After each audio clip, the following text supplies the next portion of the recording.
And let's move right on to Shigoki and the changes he's got coming in this testing grounds.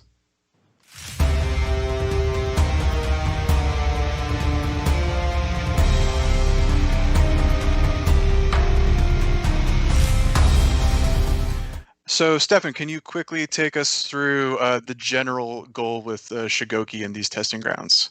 Yeah, absolutely. Shigoki was in our previous testing ground as well. There were a lot of good things on the character that gave feedback from the players. They really appreciated the light attack no longer having uninterruptible stance. So hats off to that one, they said. Jeez. As well as ability to have reasonable dodge attack moves. These are pretty cool. On the negative side, they didn't really like how Shigoki still was unable to rotate around the map and switch from objective to objective. And then Demon's Embrace had a lot of questions as to okay, if it's changed in the way we had it changed, what really is Shigoki's role? And this is the kind of stuff we're trying to address in this testing ground. All right, JC, let's get into the nitty-gritty about Shigoki. What can you tell us about some of the more specific things that you'll be changing with this hero? All right, so we're going to start off with Demon's Embrace, right? So Demon's Embrace, we really want to position it to be a ganking move. In the previous testing grounds, it was still kind of more used to try to be mix-up stuff. So we've really moved it around so that now you can only access it doing down and guard break from neutral. So there's no more soft feints, no more of that stuff. The total attack duration is now 900 milliseconds, so it's a little bit faster. To note, it's 100 ms faster than Lawbringer's long arm, so that actually it's a little bit faster, should be a little more potent. It heals you for 20 and deals 10 damage, so that's a little bit lower than it was before. Slightly different health swing, but it's going to be a little bit healthier. It also fully restores your opponent's stamina when they get up. So that's another thing that we're trying to put in that makes a bit more sense. And it still has no uninterruptible stance.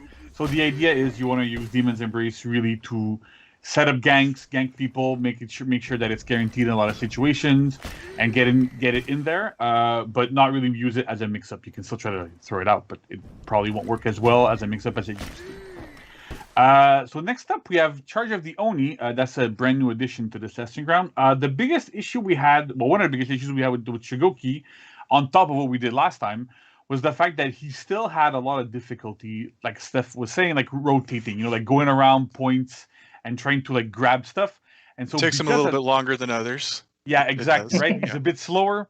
So what we've done is we've actually changed the functionality of Charge of the Oni. So it used to be that while you were sprinting, you would hit the dodge button and you would start to run and bump people. You can bump people off of little bridges and stuff. That was actually kind of really frustrating, and it didn't really help him rotate. So what we've done instead is we've changed Charge of the Oni into something that's really similar to Shinobi's Super Sprint. So basically, while you're sprinting, you hit the sprint button again, and he starts to run much faster. That really will help him rotate between points. It's not as limited as it used to be. You can turn a little bit more while you're doing it. So it works. It should work much better at letting you roam the map and be able to go between points A and C and do a bit better there. If you're one of those people on High Fort, you're going to be sad, but I think everyone else will be much happier. So pretty much, right? And if you want to get across the map, it's going to be hugely, I think, beneficial to be well, I'm not stuck at C forever. I can actually move to B. You're not playing this is my swamp type of thing. So, I appreciate the reference. Yeah, right. So next up we have dodge attacks. So we want to make sure that we give him initiation in 1v1 and a way to counter bashes and also be able to catch rolls. With Demon's Embrace being on neutral, you could potentially see people going, oh crap, and just constantly rolling away. So we want to give you something a way to be able to catch people. So first up, brand new, we have front dodge headbutt. That was one of the things that was really requested by players. So he now has that as a tool to initiate from neutral. So that in combination with his charge heavies really gives him a lot of potency in 1v1. He still has his side dodge headbutts as he had before. He still has the forward dodge heavy that we had before in the previous testing grounds. And on top of that, the forward dodge heavy also has armor timings that match the same as sprint. So having a little bit of uninterruptible stance really helps him out as well, catching people and making sure he's not overly interrupted with that stuff. And After that, on top of those little changes for front dodge, headbutt, and stuff, we also have changes to headbutt itself. So the idea is that we want it to be able to pressure opponents and actually give him free damage on dodge attacks. We didn't really want to have like headbutts grant a free light because he doesn't really have like finishers or anything, so it's a bit more complicated. So the idea is that like headbutt now actually deals damage, but it no longer stuns or deals stamina damage, and it doesn't pause stamina regen. So the idea is that you use it a lot more offensively, so it works much better. It deals a little bit of damage. It's not overly crazy, but it still helps him get some damage in. It still leads to his heavy finisher, so that kind of works well. And on top of that, the front dodge version is 500 milliseconds, and the chain version is 500 milliseconds as well. So it now acts as an actual mix-up in chains, rather than what it was before, where you could easily react to it. And on side dodge is 533, like our other side dodge, like faster side dodge attacks. So that should work quite well. And last but not least, we still have returning light attacks that are no longer have uninterruptible stance, or armored as we commonly call it. That really helped reduce frustration. That was a really positive point we had in the last testing rounds. So we kept that in to help Shugoki feel a lot less frustrating to play against. Like people could just like mash light and basically just arm power through everything. So that makes a lot of sense. So that's about it for Shugoki this time. Steph, what do you expect is going to end up happening with Shugoki this time? I think it's going to be a very interesting character. I think you're actually going to be able to go, well, I'm not just stuck at one point. I'm going to be rotating back and forth, kind of like a normal hero in that way. I think you're still going to be setting up ganks where your friends will have to help you get your Demon's Embrace, and then, pile on hits after the hug timing. You're still going to be throwing those crazy side heavies in group fights and so on. But I think you're going to have a lot more agency with Headbutt to kind of fight down people. So I'm really looking forward to seeing how this changes Shugoki's kind of game plan, especially in Dominion type matches. Yeah, I have a feeling that Demon's Embrace can actually be set up for ganks a lot more easily now, because you don't have to hit that heavy beforehand. You don't spend all that extra stamina. So that should be pretty good. That's really awesome, you guys. In case this is starting to feel like Shugoki's den a little bit, I think it's time to move on to a very angry Viking, particularly Berserker, and talk a little bit about the changes that he's going to get, or she.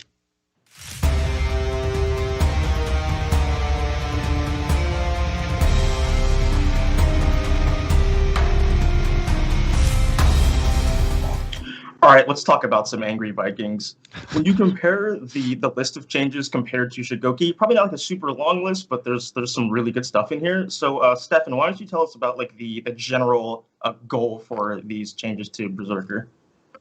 Totally. I mean, as you say, Berserker is one of those heroes that's probably the closest to being where we would like in this group, while being just a little step below, say, like, if you want to pick Berserker, maybe you're better off picking Shaman or Nusha right now. But Berserker's not too far away. So really what we're trying to do with Berserker in particular is nudge them into that point where you're like, oh yeah, I would pick Berserker equally or over Nusha Shaman, for example. And JC, can you walk us through some of the specifics that we're trying to accomplish here with Berserker? Yeah. All right. So we'll start with Top Light opener. So the idea is that, like, normally on live right now, like, his Top Light is actually weaker than the sides. It's 600 MS and 5 after feints. So what we've done is we've just normalized it so it has the same speed as the side one. So it's 500 normal, 400 after feints. Same armor timing as before. Damage has been adjusted to match the exact same speed. So damage on top and on sides is exactly the same. After that, we have dodge attacks. So dodge attacks for Berserker are a little bit interesting. Side dodge lights are actually really useful in group fights, but the problem is that they're very, very good in that they don't get interrupted on external opponents. There's a lot of those little tweaks there that are there. So we wanted to give him not only have that as a property in general, so that they're enhanced, they don't get interrupted, but also give that to his forward dodge light as well, so he gets a little bit better initiation, a little bit better chase. He's able to get into his opponents a little bit easier. So on top of that, so dodge forward light is not interrupted, and it has a little bit of extra forward movement, so it'll catch people a little bit better.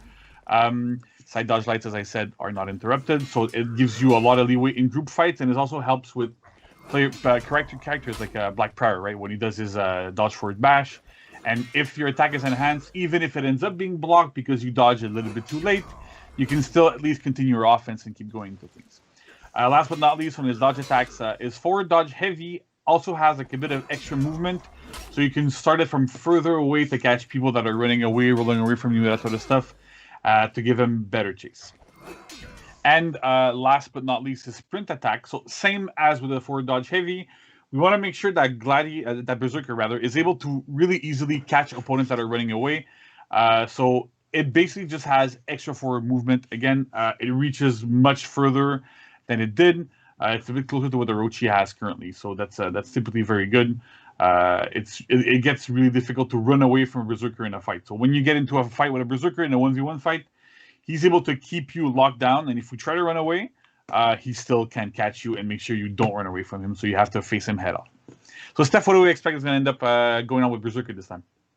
I think very much the same as before for Berserker. You're going to be playing it roughly in the same way, but you're going to have a lot more opportunity, as you say, to run down your 1v1 opponent who's trying to leave, or in group fights, you see something happening and stuff you wouldn't be able to deal with as Berserker to stop them or last hit and kill them. But say Shaman or Nusha might be able to.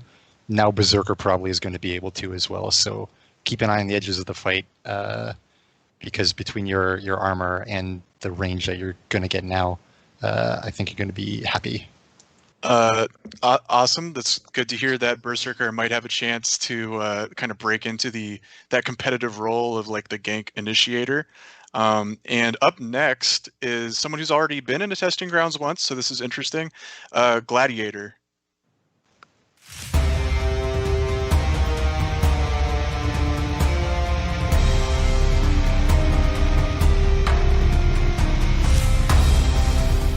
So Stefan, with this famous and wonderful Roman, what are we trying to accomplish in this testing grounds?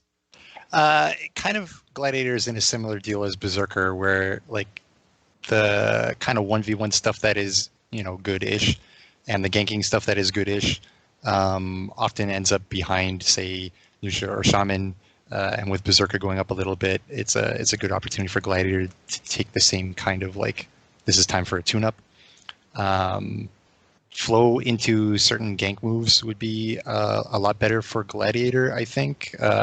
JC will get into the specifics in a moment, but a little more access to some of the moves that you want to be doing as Gladiator will make Gladiator, I think, a much more viable role competing against those other assassins. Yeah, let's go ahead and talk about specifics. JC, I'm seeing some toe stabby stuff here. So what can you tell us about the changes that players are going to get on the testing grounds? Yeah, so the first big change that we're talking about right now is this chain flow, right? So one of the problems that Gladiator has is that he has a hard time going into skewer from many different things. He absolutely has to throw out a heavy or go into a light and do a bunch of different things. So what we've done is that we've made that his zone attack, his toe stab, well, Fushina Ictus there, but let's call it toe stab, it's a little bit easier. And his sucker punches, which is basically his dodge bashes, they now chain to heavy finishers and skewer. We should have a video up for this, so you can see. So toe stab goes straight into skewer if you want. Same with zone attack, and same with the sucker punches, right? So the idea is that this should help you land skewer a lot more. It should help you set up ganks with your allies, and really, really help in that regard. Next up, we have his dodge attacks. So we want to give him a little bit better defense in 1v1 and make sucker punches actually work. The problem that we have right now with sucker punch is that it has really, really low range, and it doesn't chain to really good things. So as we said, sucker punches actually now since they can now chain to skewer, we made sure they had a little bit of extra range, so when you throw them, you can actually hit opponents a little bit easier. And they also have iframes. If you're not sure what that means, it means that you're invulnerable while you're dodging and doing at the startup of these attacks to make sure you dodge things. So they're a lot more viable. His side dodge lights also have iframes now. They did not used to, so you can use them a lot more effectively to side dodge and attack your opponents. And forward dodge light also has extra range on top of that, to help you catch opponents and initiate a little bit better. So overall, this dodge attack should help him compete a lot better. He can do his sucker punches into skewer really easily. They still stun, they still do that stuff. So it's a more interesting mix up. You can use them against again, I use that often, but Black Pirates for dodge bash, because they recover so quickly. What having access to a side dodge bash that can go into mix ups is actually pretty strong. Next, we have toe stab specifically. So on top of the other changes that we've mentioned about toe stab having a better chain flow, it also now deals 10 damage baseline up from 5 that it used to. So it deals a little bit more damage. That's always good. And it also no longer prevents executions on bound opponents. So normally, right now on live, if you do toe stab on somebody, and then one of your allies throws out a top heavy, for example, that's guaranteed. If that top heavy would kill, your ally could not execute your opponent. So they now can. So that also helps in delaying opponents, doing a little bit more efficient ganking, that sort of stuff. And then last but not least, Skewer. So as you've seen from the other changes, we want to make Skewer to be his go-to ganking tool, right? It's super strong, it binds for a long time, it guarantees ally heavies, it does a bunch of things. So by giving you easier access to Skewer, we also want to make it a little bit better. So it also now just costs 12 stamina. So on top of having a little bit better stamina management, Gladiator has a bit more stam. He can throw out a lot more skewers, go into it a lot more. But the downside to that is that it dealt a little bit too much damage, especially because it had a guaranteed for dodge light at the end of skewer. So we've taken that out. So at least it's a bit more balanced now. You should be able to land them a lot more often, but you get a bit less damage off of them. So that's pretty much it for Gladiator. Stefan, what do you think? Where do you think Gladiator is going to end up being with this? I think everyone who liked playing Gladiator for the 1v1 viability is still going to be happy. I think they're going to be even happier because a lot of times actually they can flow a little bit more and try to set up stuff like Skewer. And then in group fights, I mean, your dodge attacks are going to be much more effective than they were, both for dodging incoming attacks and then ability to follow up afterwards. And I mean, if I'm a friend of a Gladiator, I'm going to be very happy because I feel like I'm going to be getting free heavies and now in this case even free executes more often than I would be. So I think the most viable Gladiator ever was in the super good toe stab days. Yep. And I would expect that kind of playstyle is going to be there, but in a much more healthy and interesting way, I think. Yeah. All right, good stuff. Now let's shift over to Spooky Hitokiri.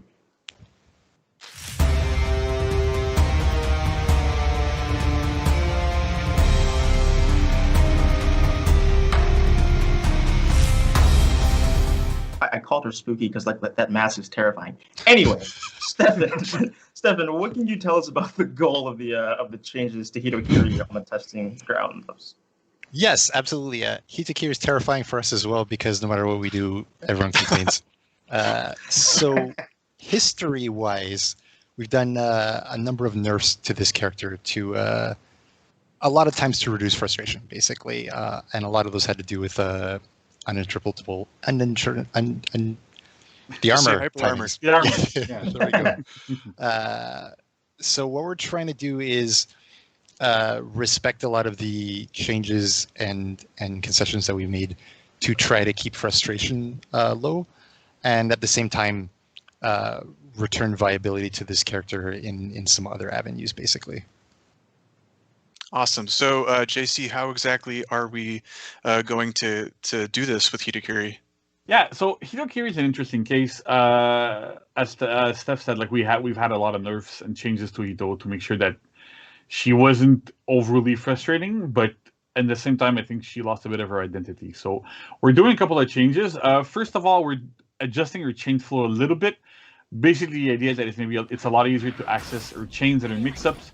So now, dodge forward heavy, zone attack, as well as sprint attack, all initiate chains. So you can always go into your kick, into your infinite heavy chain, do whatever you want from any of her starters. That makes her a lot more potent, makes it accessing her like pretty strong offense rather easily.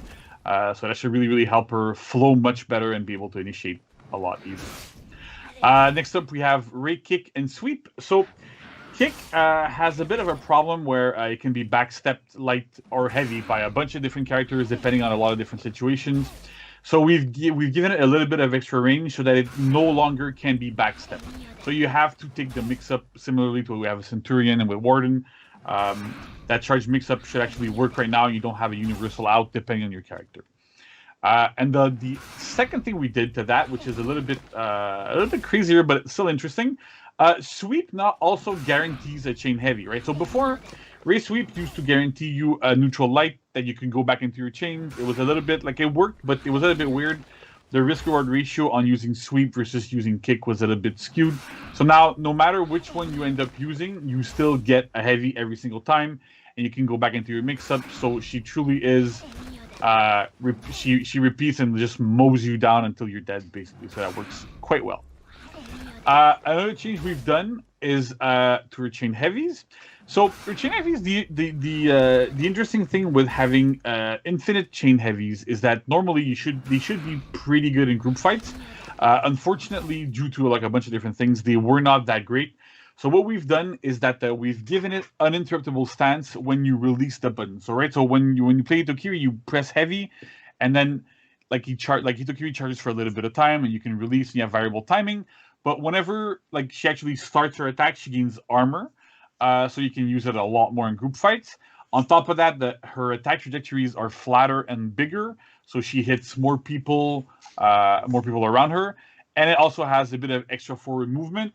So on top of this, you can actually like swap target heavies between different opponents and go and flow quite well in a group fight. It's also really useful when you're laning. That extra range and the better trajectories really help when you're in the lane. So that should really help her perform much better in that area. And then the last little thing we've given her is she now has side dodge attacks, right? So in the spirit of what we've been doing with Shugoki, characters that were traditionally weak against bashes shouldn't really be weak against bashes. Basically, the idea is that if you don't have a bash, if you don't have a way to deal with bashes, you're immediately weak. So Hitokiri now has side dodge heavies. They are 600 milliseconds, so they're not the faster ones. Same speed as Horochi and that sort of stuff. And they also hit on the opposite side of the dodge for animation issues. We managed to reuse some old animations we had shot way back in the day. So that's pretty good. We were able to dig those out of the vault. And those side dodge heavies also initiate chains like or other initiators. So it really helps her out. Like when you're playing against like people that use a lot of bashes, you can actually now have an option against them. You can dodge, do your heavy, go into your chain, and punish them for trying to be overly offensive against you. So that's the gist of the changes to Hito. Stefan, where do you think Hito's gonna end up? It's going to be an interesting case, as it always is with Hito. I think. Yeah. I mean, honestly, one of the things I like is when it comes to like dodge forward heavy, zone attack, sprint, and now these side dodge attacks. As a Hitokiri, I feel, yeah, that's what I want to do, is do my attack and then begin my chain offense. That seems totally natural. That's what I want to do. I don't want to wait through recoveries to get to that point.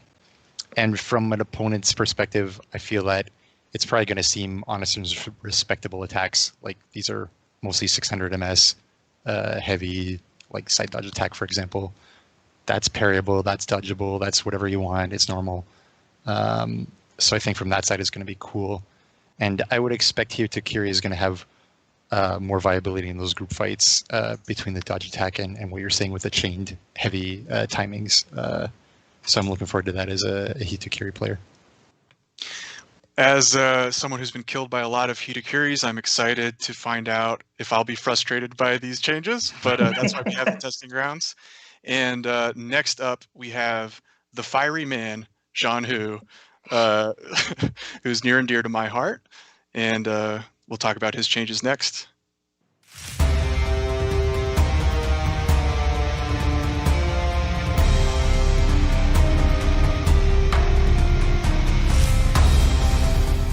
So this is, without a doubt, the most exciting part of this Warriors Den, at least for me, Stefan. What are the general changes we're doing with John Hu here? Is this your main or something? Yeah, half. Okay. Yeah, this is a cool character. I mean, one of the things that this character didn't live up to is kind of the limitless aspect. We, I think, put handcuffs on a little too much for some of the things ability to get into the chain at all, ability to continue the chain, as well as ability to like continue with the dodge attacks and so on. So what we're trying to do is kind of let the character off the leash at this point and say, here, all the things that you were supposed to be good at, we're going to let you be good at, and try to give you an opener in the first place to get into your chain, basically. Nice. JC, give me those spicy details about the changes that we're getting to Xianhu on the testing grounds. Oh yeah, it's quite spicy. So first up, we have dodge cancels. So as if you're playing Xianhu before, you know that Xianhu can dodge cancel some of his attacks. So we wanted to make sure that he can actually cancel all of his attacks. So every single one of his attacks is now dodge cancelable at 333 MS. And when you hit, miss, or not interrupted block, that applies to his finishers as well. So you can actually go into his finishers and really be limitless, like we want him to be. So Xianhu, with this, honestly, like he feels super good.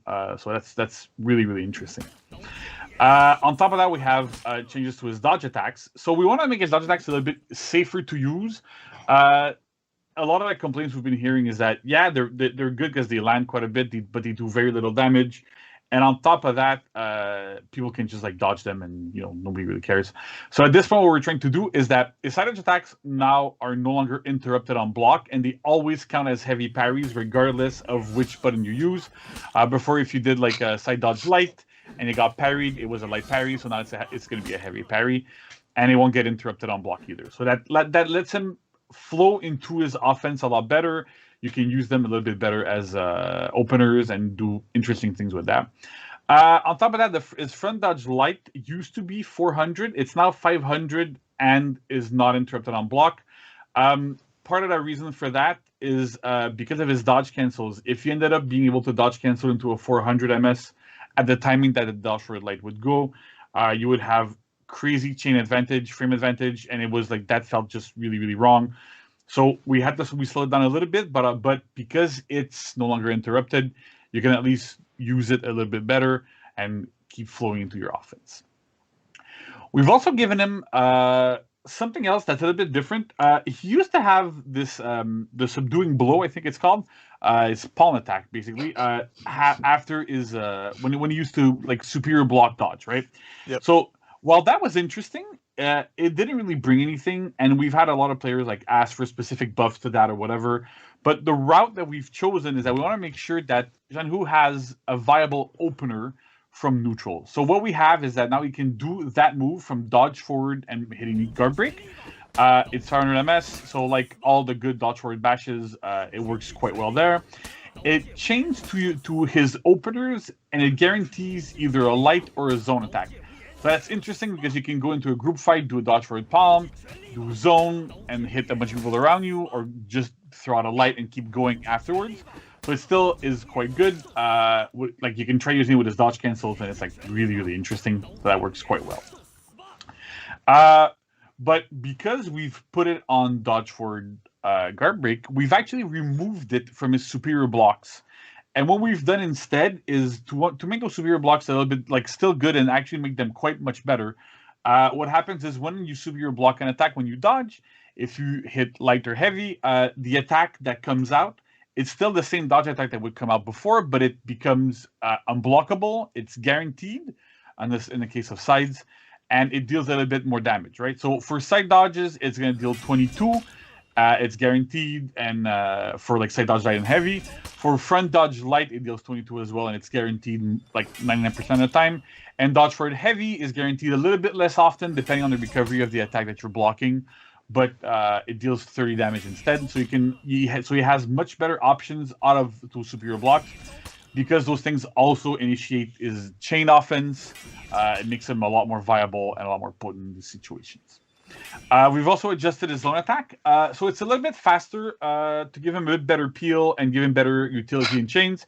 So it was 600, it's now 500. So that also makes it like, because of that, it can be guaranteed if you dodge for a palm, that sort of stuff. So it's much better, and that's it. Because it's undodgeable, it's close to being Warlord level good. It's like a whole 360 around him. Really good for peeling. If you don't know what peeling is, I think there's a good explanation in some of the videos that we've done from Game Plan recently. So that's pretty good. So yeah, so zone attack is much better in this regard. And then I think one of the most requested changes we've had for Shanhu overall is that finally the right heavy finisher trajectory is mirrored from the left side. So it no longer has like a slightly different angle. So you can hit people the same way on the left and on the right side. So that helps him also quite a bit in group fights. So that's it for Shanhu. Steph, what do you think? What's going on with Shanhu now? It's going to be fun to play Zanhu for sure. I mean, it's much more viable in 1v1, I think. With the opener that you described, I mean, you can actually get in.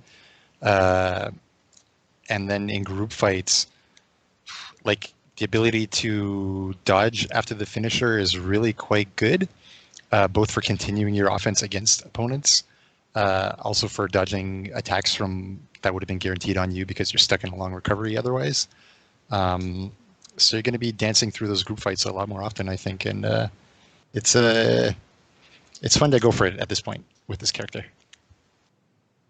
Matt, you seem pleased. This is so rad. This is amazing. We'll get on and try it during testing grounds. Yeah, I will. Yeah. That'd be awesome. All right, let's jump over to the next one. Zhang Jun.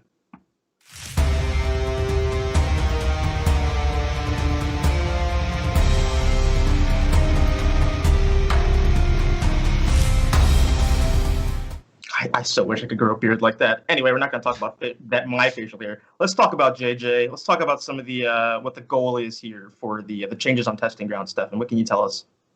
Totally. JJ is one of those weird characters where it has a lot of stuff going for it, but like if you're in a 1v1, you can roll away from quite a lot of its heavies every time 100%. Can't do anything. Guard break, even if they do get it somehow. Like what's a punish for a guard break for a JJ? There's a lot of stuff that's like rough edges on this character, I'm going to say. And I think that's what we're trying to shore up here in this one. So JC, Zhang Jun is all about like military precision. He's a veteran. So what are the specifics with this character and what we're doing with them? All right. So yeah, so first we'll talk about his heavy openers. So as Steph said, like he has a bit of a problem like when he does land a guard break, because his only viable option was to do a zone attack, right? So and that costs a lot of stamina, makes it a lot more difficult. So what we've done is that his top heavy opener is now 800 milliseconds and deals 24 damage. So you get it guaranteed off a guard break. That's really good.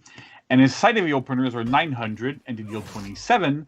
So they're not guaranteed on light parries. So instead of having like a good light parry punish, on top, you always have it, but you also have guard break punishes now, which is much better. And as we'll see from some other changes, you should be able to land his guard breaks a little bit easier this time. So, as I was saying, he also has his heavy finishers that have like a few changes. But the big change that his heavy finisher has is that he can now soft feint the guard break, right? So no longer can you willy-nilly just roll away from a Zhang Jun whenever he throws a heavy finisher. You saw red, you just rolled. Well, if you roll now, you're going to get caught by a guard break, and then he can throw out a top heavy and then go back into it. So that's one of those two changes really help him be much better in 1v1. He has a lot better pressure, and you have to respect him a lot better. Next up, we have Sifu Swirl. So that Sifu Swirl, if it's not super clear, that's a zone attack when he's in his Sifu's poise. So down stance into zone. So that attack is it's not bad, but it's kind of problematic in that it's super telegraphed, and it doesn't really have enough utility as much as it should. So what it has now is it's now unblockable. So you can go down stance zone and go unblockable, hit people around you, and the idea is that like you can't just be close to a Zhang Jun when you use a group fight and just block and not care, because then you can't do anything, and because they're unparryable when you're outside of him, it gives him a lot better pressure, and it's a lot harder to approach him when he's in a group fight. He has a lot of ways to go into that stance, so that gives him a lot better pressure. And the idea, what's interesting also, is that you can go like Sifu stance, like Sifu Swirl into every finisher, into Sifu Swirl, and like keep that going. It's like a torrent of unblockables constantly. It's pretty cool. It works quite well. That's pretty good. The next thing we're going to look at is his stamina cost. So previously, before the Core Combat update, it kind of made sense to have a lot of his heavies cost more stamina because they had like what we call zone properties, right? So basically, zone properties, what that means is that Your attacks don't stop when you hit somebody. So if there's somebody further out than your main target, you can still hit them. And because of that, they cost more stamina, and they didn't have extra stamina drain when you would parry them and such.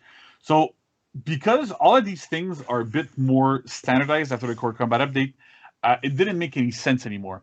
So all of his heavy attacks now cost a basic 12 stamina, like most of the other heavy attacks in the game. It lets him manage his stamina way easier.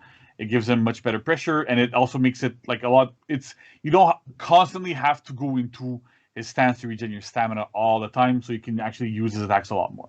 So that works quite well.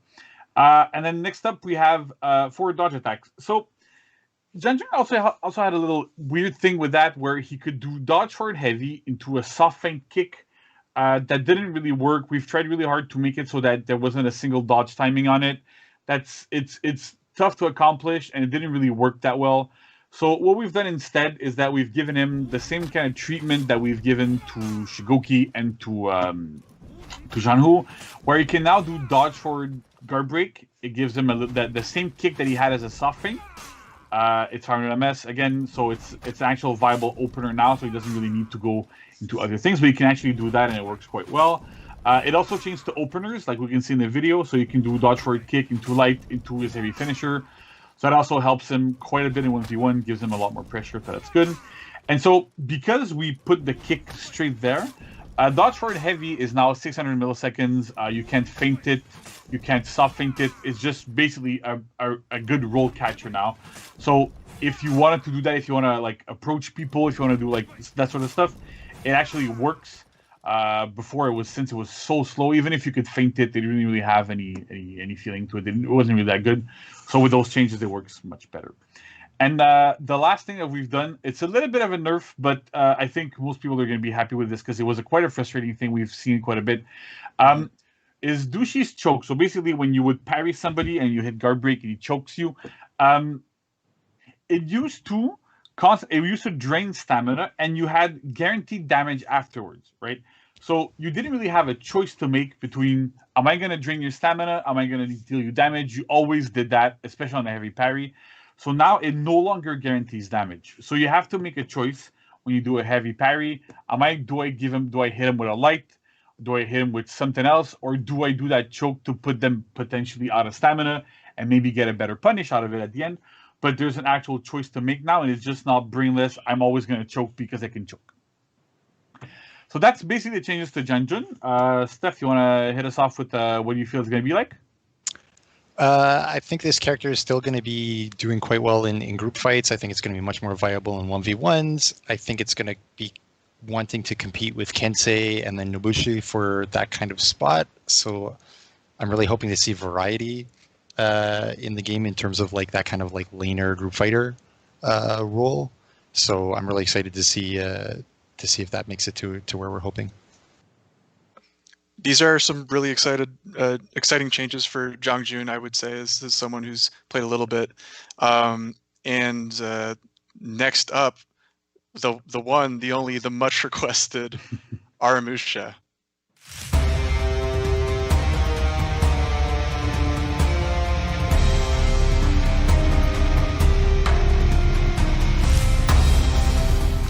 All right, so Aramusha has been a really complex and interesting one for us for a long time. So, Stefan, can you get us started with the general overview?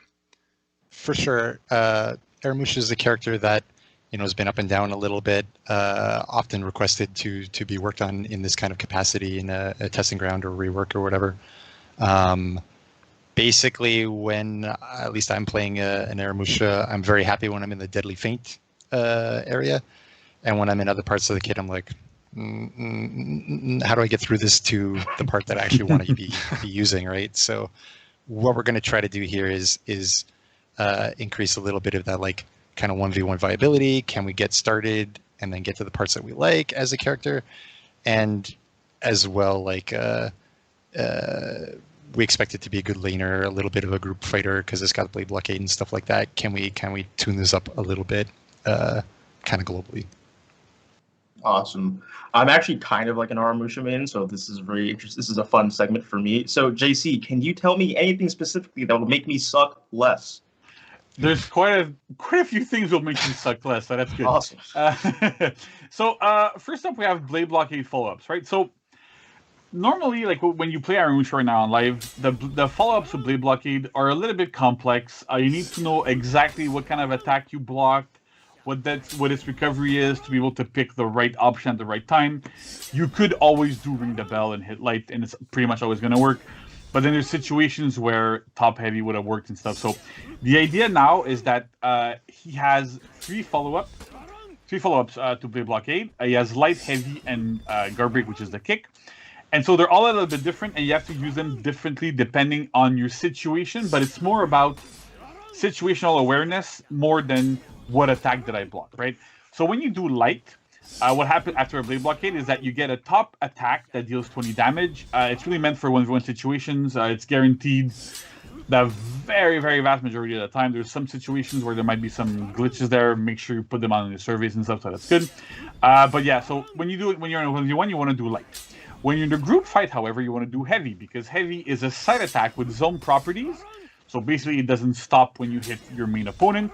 It deals a little bit less damage at 18, but it's meant for 1vx, right? So you're in a group fight, somebody hits you, somebody tries to hit you, you Blade Blockade, hit heavy, hit everybody around you, get them off of you a little bit, works super well. You can still do guard break and perform the kick.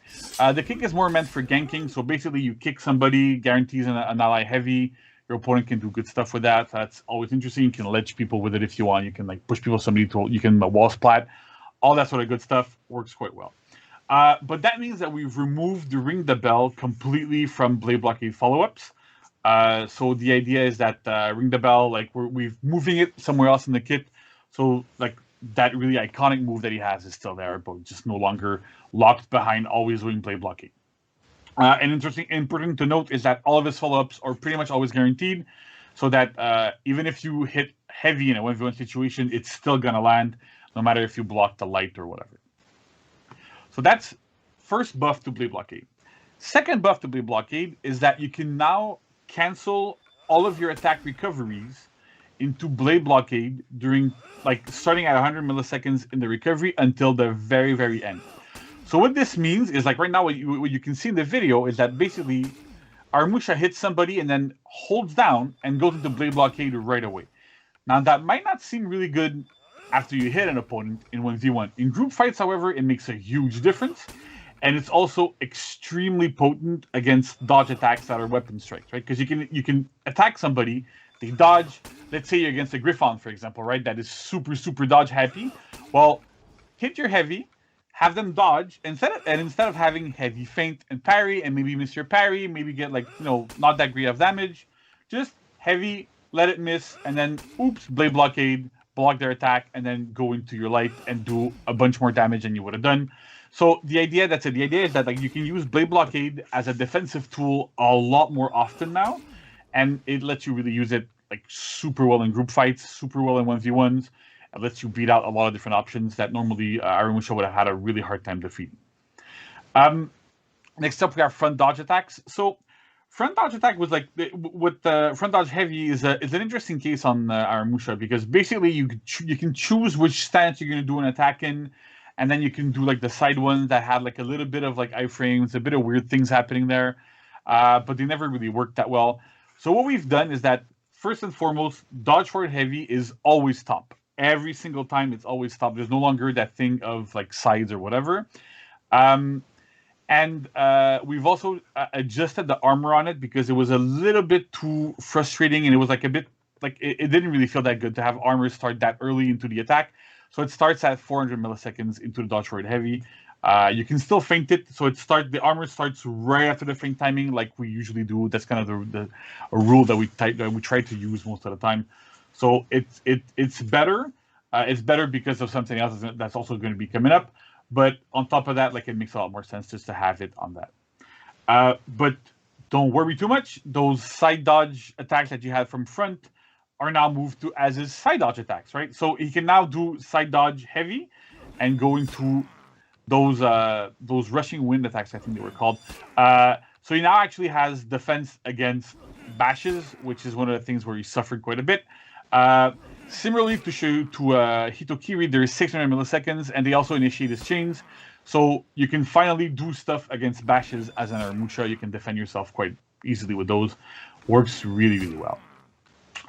Next up, we have something that's a little bit, that's a spicy one, but it works quite well. It's interesting. We have Ring the Bell soft feints, right? So what you can do now with Ring the Bell is that since we removed it from Blade Blockade, we still want to have it somehow, right? So what you can now do is do any of your neutral heavies and then soft feint them into Ring the Bell. So we haven't touched the speed of his neutral heavies.